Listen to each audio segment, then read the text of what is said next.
함께 기도합니다. 하나님, 말씀을 주셔서 감사합니다. 말씀에 세워진 인생의 집, 말씀에 이루어지는 가정의 경영, 말씀의 반석과 같아 세워지는 우리 교회가 되기를 원합니다. 하나님의 말씀으로 마땅히 피할 영적인 경계와 경고를 받고 모든 역경과 고난 속에서 이겨내게 하는 소망을 하나님의 말씀의 약속 속에 발견하는 말씀 중심의 신앙으로 나아가도록 우리를 붙잡아 주시옵소서. 환난의 바람이 불 때에 알곡인지 축정인지 드러나는 것처럼 진실로 믿음의 알곡들 되어지도록 도와주옵소서. 예수님 이름으로 감사하며 기도했습니다. 아멘. 우리가 함께 봉독한 말씀을 통해서 하나님께서 저와 여러분에게 은혜 주시길 원합니다. 제가 학교에서 학생들에게 이제 시험을 치르게 되면 가끔 이런 예화를 들려주곤 합니다. 예전에는 처음 한국에 신학교가 세워졌을 때 대개 학장이나 또 교수를 외국인 교수님들이 했는데, 이제 어떤 학생이 수업 시간에는 잘 듣지 않고 딴짓을 하고 자기 딴에 열심히 신앙생활을 한다고 성경 읽고 기도하고 찬송하고 그렇게 했는데, 시험 당일이 돼서 딱 눈을 질끈 감고 두 손 깍지 끼고 기도를 하고 눈을 딱 뜨니까 옛날 버전식으로 말하면 까만 건 글씨고 하얀 건 종인 겁니다. 그런데 이 학생이 아는 문제가 하나도 없는 겁니다. 그래서 아주 자기 딴에는 머리를 굴려서 거기에 이렇게 한 줄로 썼습니다. 저는 하나도 모르지만 우리가 믿는 하나님은 다 아십니다. 교수님이 그 한 줄을 답안지를 보고 이렇게 채점을 했습니다. 하나님은 다 아심으로 100점이지만 당신은 하나도 모름으로 빵점입니다. 아주 정확한 채점을 했다고 생각합니다. 이 학생은 아마도 기도에 대해서 오해했다고 저는 생각합니다. 또는 정직하지 않았다고 생각합니다. 심은 대로 거두고 그러나 열심히 땀을 흘리지만 전능하신 하나님을 의지하는 신앙이 건강한 신앙이라는 것을 그는 오해했거나 또는 알고도 행하지 않은 것이지요. 기도는 아무것도 안 하는 것이 아닙니다. 기도는 인간이 해야 할 노력을 제대로 안 하는 사람이 하는 대형물이 아닙니다. 사실 기도는 최선을 다하며 그 모든 과정 속에서 하나님을 의지하고 결과 속에서 하나님을 찾는 사람이 하는 것이 기도이죠. 언젠가 한번 그런 소개를 드렸는데, 예전에 동네 TV가 한 대 정도밖에 없고 라디오가 있을 때에 지금도 어느 무협지에 그 낭독하는 내용이 생생합니다. 어떤 사람이 태어날 때부터 보행장애를 가지고 일어나지 못했는데 그는 어떤 동기 계기를 통해서 무술을 배우게 됐습니다. 그래서 그가 항상 이렇게 일어나지 못하는 사람이지만 어느 때 일어나느냐? 자기 앞에 적이 나타나가지고 자기의 생명을 위협하면 온몸의 기를 모아가지고 일어나서 적을 물리칩니다. 그 순간만 일어나는 거. 굉장히 강렬한 인상이 들었는데, 그러나 이제 그 적을 물리치고 나면 다시 예전에 보행장애자, 요즘에는 이제 안진뱅이라는 말을 쓰지 않지 않습니까? 보행장애 상태로 돌아가는 겁니다. 어떤 명의가 글을 보니까 이 사람이 일어날 수 있는 가능성이 있는 겁니다. 그래서 드디어 일정한 치료를 통해서 그가 이렇게 절뚝거리긴 하지만은 그러나 걷게 되는 그런 이야기를 이렇게 들으면서 굉장히 아주 어렸을 때의 이야기였는데 어떤 것인지도 모르지만 그 대목이 제게 생생히 남습니다. 저는 그 대목을 보면서 신앙인들의 모습을 생각하게 됩니다. 우리가 하나님과 관련된 모든 일은 전심을 다하려고 힘을 써야 합니다. 기도 역시 말씀드린 적이 있습니다. 기도는 많은 종교적 행위 중에 하나가 아니다. 파편적으로 성경 읽기, 기도, 봉사 이렇게 파편적으로 이해해서는 안 됩니다. 기도는 하나님 앞에서 우리 믿는 사람의 하나님에 대한 우리의 근본적인 마음의 자세를 드러내는 것이다. 내가 주님만 의지합니다. 주님께만 소망을 둡니다. 주님의 은혜가 없이는 눈이 설 수 없습니다. 하나님을 향하여 온전한 신뢰가 거기에 담겨져 있는 것이 기도이기 때문에 기도는 결코 가벼운 것이 아닙니다. 기도는 사람이 해야 될 일을 하지 않는 그런 대용물이나 최소치, 아무것도 안 하는 가장 간단한 최소치가 아니라 사실은 신앙인에게 있어서 정말 마음을 하나님께 다하는 최대치인 것입니다. 그래서 이러한 비밀을 깨달은 사람들은 기도를 선택사항으로 여기지 않는다는 것입니다.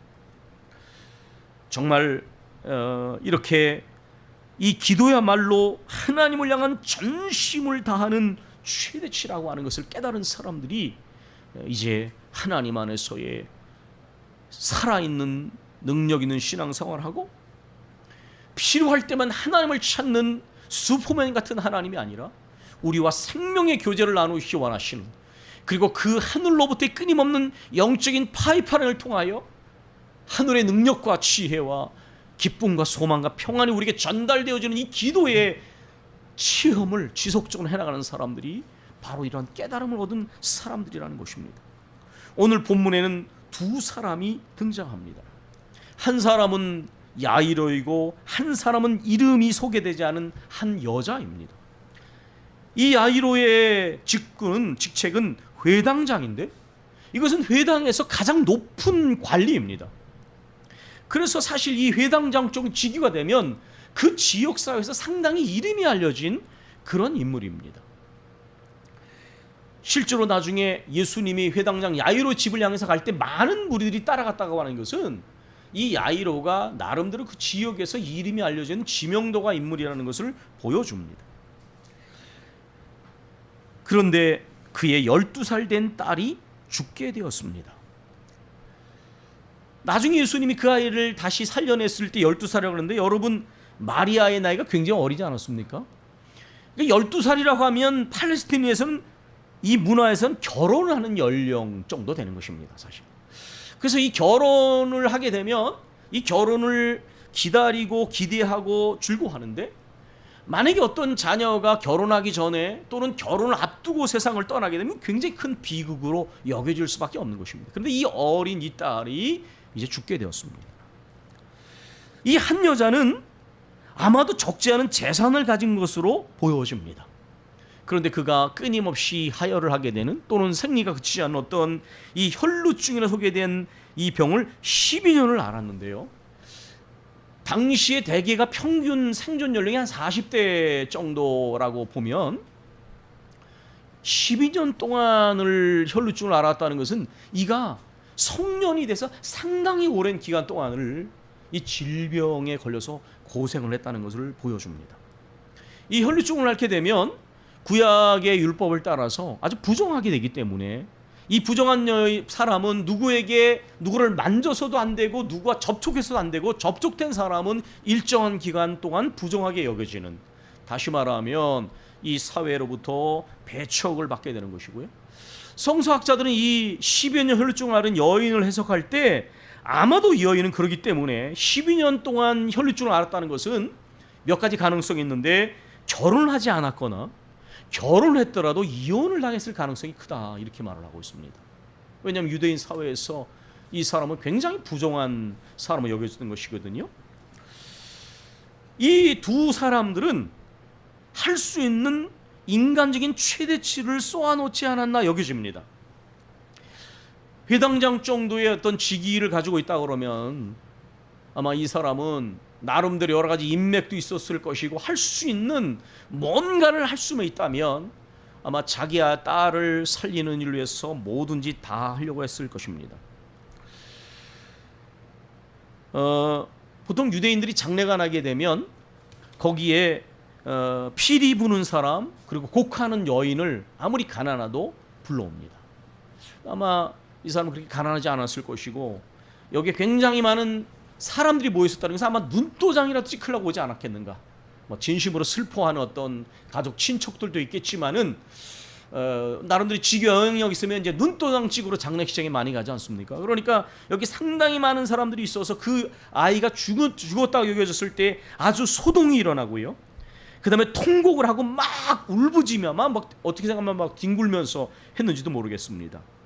이런 걸 보면 이 사람이 가지고 있는 어떤 영향력 같은 거를 보게 되는데, 나름대로 정말 그 이 자식을 살려나기 위해서 이가 최선을 다하지 않았는가. 이 사람의 마음을 볼 수 있는 대목 중에 하나가 이 사람이 결코 그렇게 누구 앞에 무릎을 꿇을 만한 사람이 아닌데 예수님 앞에 무릎을 꿇었습니다. 여러분, 항상 사람의 몸동작을 자세히 살피면 그 사람의 마음이 드러나요. 그래서 제가 예배를 드릴 때도 우리가 굉장히 중요한 게 뭐냐면 다리 꼬고 예배 드려서는 안 됩니다. 사실 그거 좋은 거 아니에요. 저는 시골에서 이렇게 무릎을 꿇고 예배를 드는데 그게 사실은 좋은 것 같아요. 근데 요즘에는 무릎 꿇을 수 없어요. 우리가 익숙하지도 않고요. 그랬다가 아마 다리에 쥐 날 겁니다. 저희는 다 그렇게 예배 드렸어요. 기도 시간이면 어른들부터 무릎을 꿇으면 적어도 책상에 있다가 기도하는 시간이 되면 일제히 어른들로부터 연로하신 장로님부터 유치부 꼬마지 다 무릎을 꿇고 기도했거든요. 그때가 좀 그리워요. 때로는 하나님께 예배를 드리는 이런 모습들이 너무 편안하게 느껴질 때가 있어요. 어쨌든 하나님 앞에, 주님 앞에서 무릎을 꿇었습니다. 회당장이라고 하는 이 직책이 있지만 어떤 체면, 직위 그런 거 지금 다 소용없는 거예요. 주님 앞에 무릎을 꿇고 간청을 했습니다. 여러분, 어쨌든 이 회당장 야유로는 아마 자신이 할 수만 있다면 자신의 목숨이라도 내서 자기 딸을 살리고 싶었을 것입니다. 또 이 여인은 어떻습니까? 이 여인은 정말 자기가 가지고 있는 재산을 다 들여가지고 여기 이렇게 말했습니다. 많은 의원들에게 많은 의료 행위를 받았지만은 많은 괴로움을 받았다는 거예요. 그러니까 이 두 사람에게 있어서 야이로도 할 수 있는 어떤 모든 것들을 했겠지만은 결과가 뭐냐면 딸이 죽었습니다. 여러분, 죽었다는 것은 시체가 되었던 것인데요, 팔레스틴의 시체가 빨리 부패를 합니다. 그렇기 때문에 시체는 가장 부정한 대상입니다. 그 제사장들은 시체를 가까이 하지 못하게 했잖아요.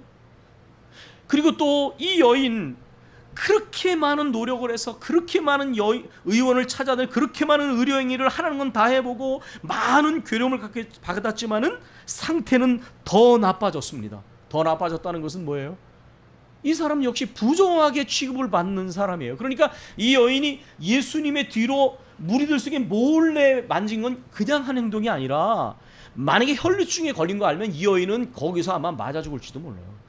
그러니까 몰래 가가지고 그리고 예수님의 뒤로 가서 예수님을 만졌다는 거예요.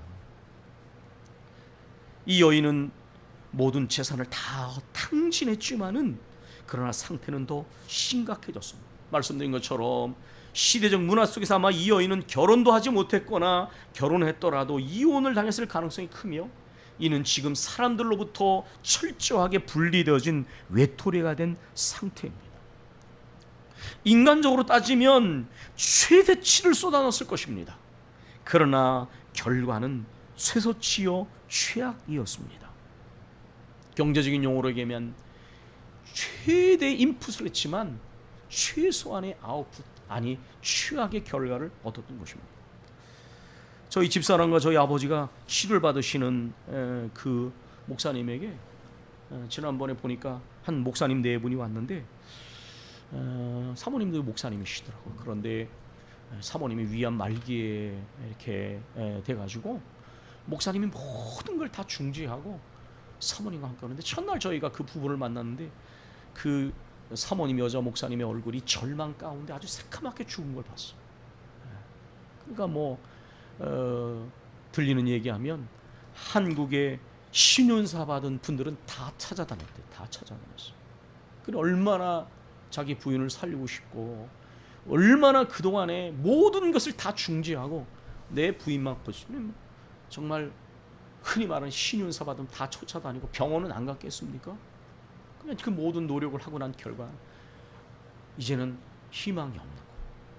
그러니까 얼굴이 그 절망한 사람의 노랗고 까만 얼굴빛으로 거길 봤더라고요. 저희가 지난주에 가서 다시 한번 그분을 이렇게 봤는데 얼굴 표정이 많이 밝아졌어요.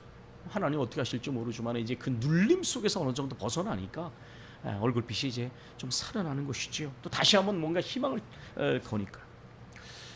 여러분, 이렇게 최대치를 해보고 나서 결과가 없으면 두 쪽의 극단 뭐랄까 양갈래가 길이 있어. 하나는 자포자기할 때 나타나는 위험성입니다. 그러나 또 한편으로는 이때야말로 물에 빠진 사람이 마치 지푸라기를 짚는 것처럼 이 절박함과 간절함이야말로 전적으로 하나님을 의지할 기회입니다. 저희 아버지도 그렇게 예수를 만났는데요. 또 그 은혜 때문에 제가 신학을 하기로 초등학교 때 결정을 했는데요. 얼마나 많은 그리스도인들이 삶의 최대치를 쏟아붓고 그리고 나서 그 결과가 너무 아무것도 없을 때에 그 속에서 하나님을 향한 오직 하나님만을 전적으로 의지하는 그 기회가 되었는지, 거기에 무슨 인간적인 체면, 무슨 지식, 무슨 자존심, 그런 거 아무 소용없습니다. 정말 하나님을 향한 간절함과 절박함 속에 하나님만을 의지합니다. 저는 이때 정말 그리스도인들이 진짜 기도를 배우는 걸 봤습니다.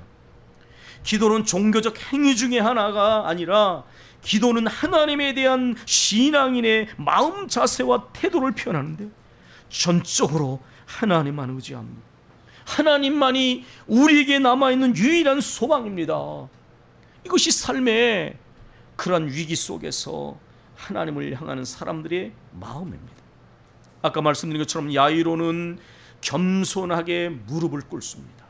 평소 같으면 이 사람이 누구 앞에서 회당장이 무릎을 꿇겠습니까? 그러나 하나님 앞에 내 딸을 살릴 수만 있다면 그는 무엇이든 할 수 있는 것이죠. 하나님 앞에서는 적어도 이런 근본적 간절함, 이 겸손이 필요한 것입니다. 그리고 그는 우리 주님 앞에 이렇게 간청을 했습니다. 그저 단지 손만 얹으셔도 내 딸이 살아가고 나을 것입니다. 영어에 보면 이 just라는 단어가 여러 번 쓰였더라고요. 단지 그저 손만 얹으셔도, 예수님께서도 나중에 그저 믿기만 해라, 단지 이런 단어를 쓰셨어요. 단지 믿기만 해라. 피아트라우엔, 독일말로 믿기만 해라. 믿음은 단순한 거예요. 믿음은 단순한 거예요. 그저 손만 얹으셔도 낫고 살아날 것입니다. 그 여인은 이렇게 생각했습니다. 내가 주님에게, 예수님에게 손만 대도 내가 나을 것이다. 여러분, 이 공통점이 있지 않습니까? 여기 주님을 향한 그 믿음의 특징은 복잡하지 않은 거예요. 그 주님을 향하여 단순한 것입니다. 바울 때는 사람들이 바울의 손수건을 가져다가 병자가 그렇게 하면 해도 낫기만을 생각하고 그림자가 덮이기만 합니다. 굉장히 미신적으로 보이지 않습니까?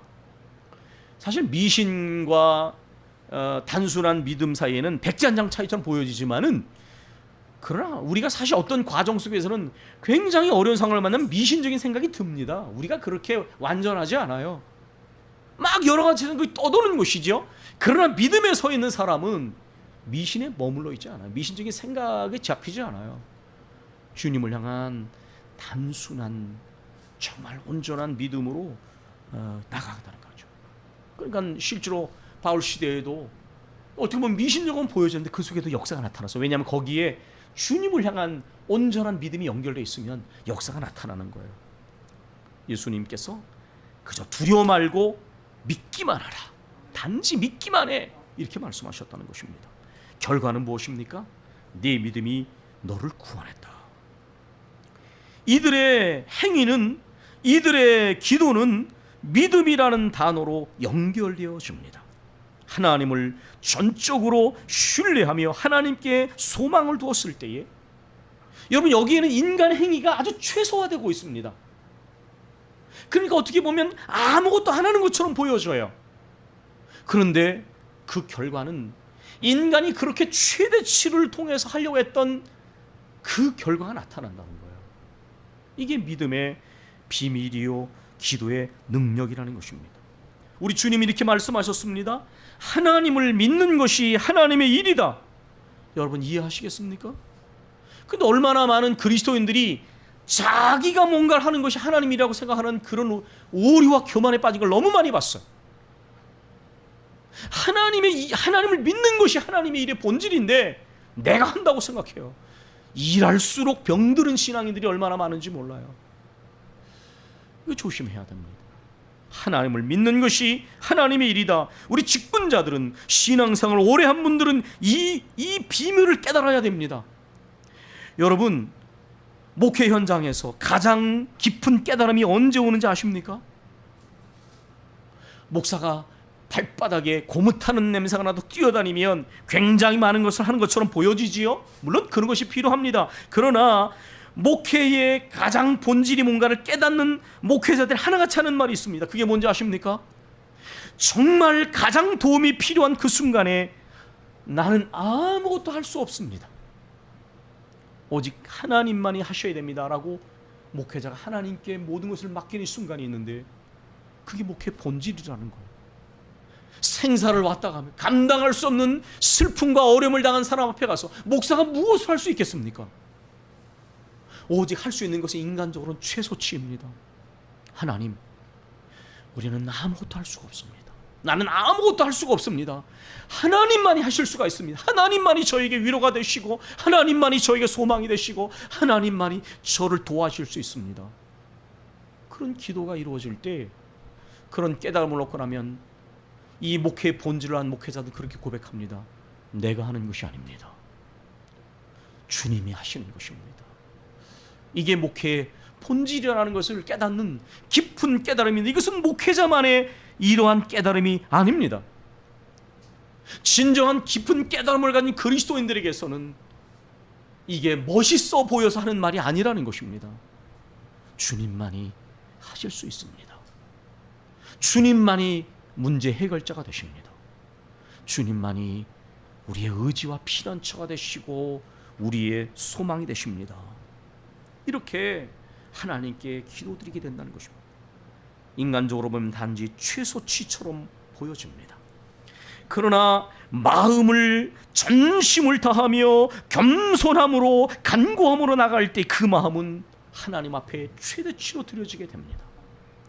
겉으로 드러나는 것은 아주 최소치처럼 보여지지만, 때로 심지어 무능력해 보이지만, 그 마음에 하나님을 향한 간절함, 온전함으로 따지면 생에 있어서 가장 하나님께 최대치가 지금 드려지고 있는 거예요. 그 결과도 하나님 안에서 우리가 그렇게 얻고자 했던 최대치가 주어집니다.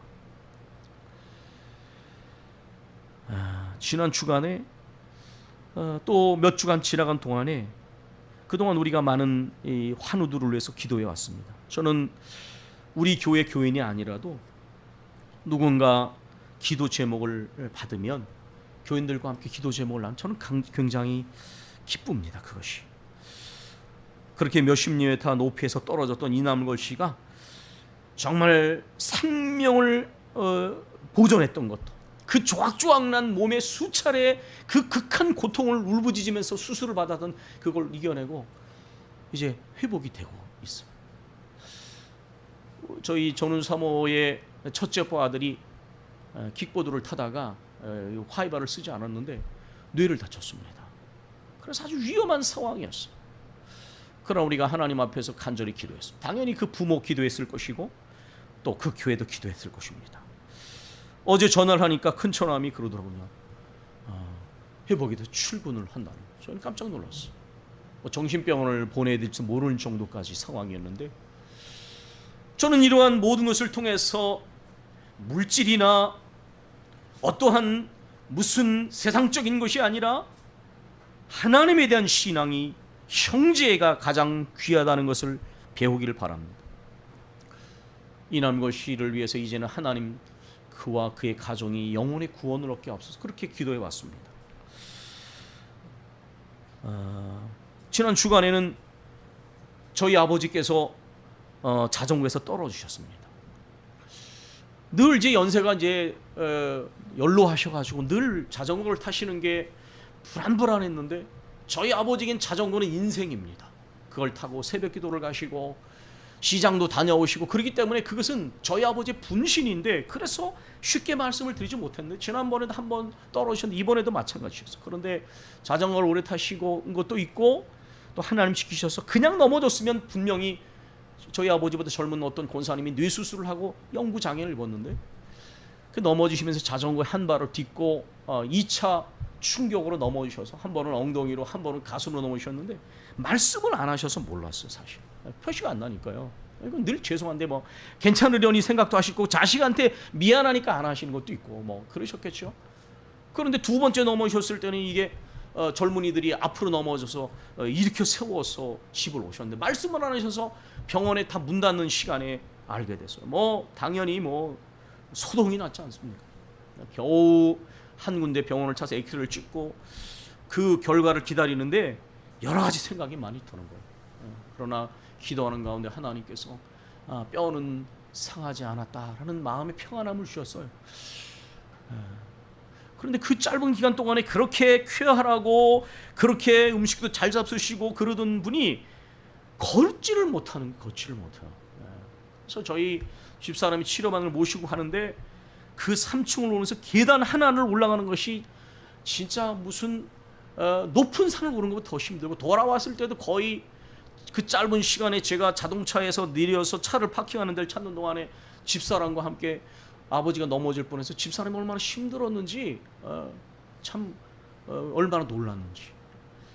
그 이제 정말 이런 상황 속에서 제가 느낀 게 그거예요. 우리 삶이 편안하지 않습니까, 여러분? 아무 일이 없을 때. 근데 이게 유리그릇 같은 거예요. 나한테 무슨 일이 생기면, 내가 사랑하는 사람한테 무슨 일이 생기면 그 평안은요 진짜 조각조각 나더라고요.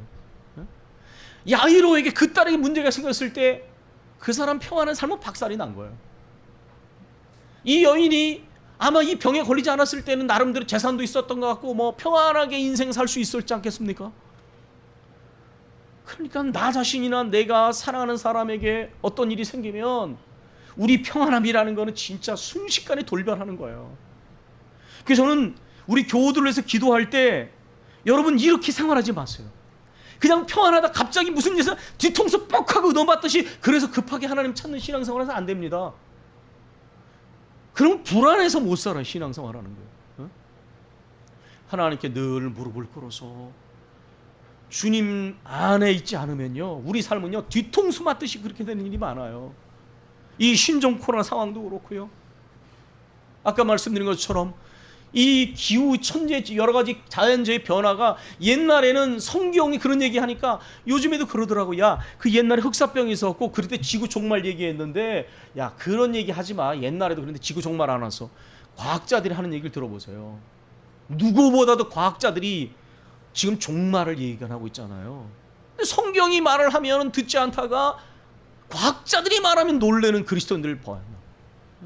형통할 때는 주님의 은혜인 줄 알지 못하고 감사하지 않고 제멋대로 살고 역경과 위기가 오면 그게 어디서부터 왔는지를 생각하고 하나님의 뜻이 이루어지길 바라고 깨어있고 그 속에서 교훈을 받아야 되는데 이거 잘 못한단 말이에요. 우리가 여러분 아까 말씀드린 것처럼 우리는 주님 안에 있어야 합니다.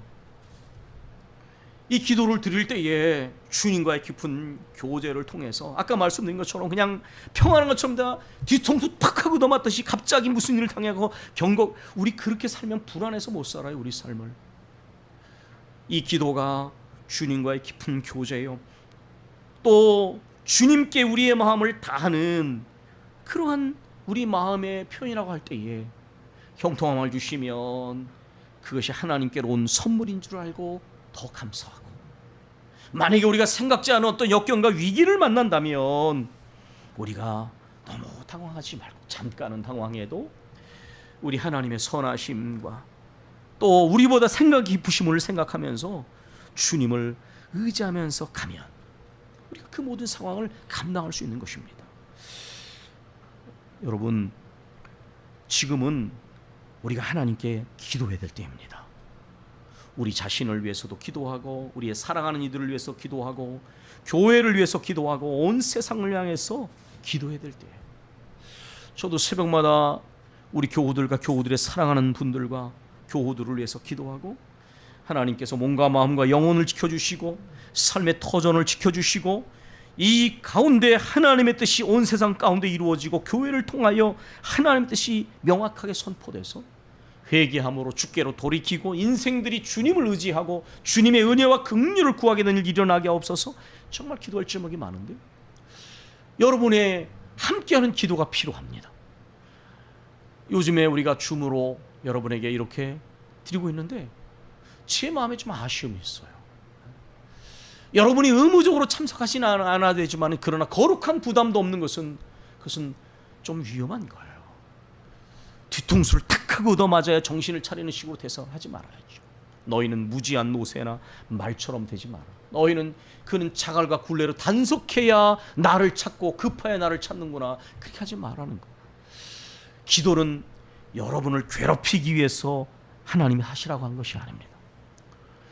항상 기뻐하라. 쉬지 말고 기도하라. 범사에 감사하라. 그리스도 예수 안에서 너희를 향하신 하나님의 뜻입니다.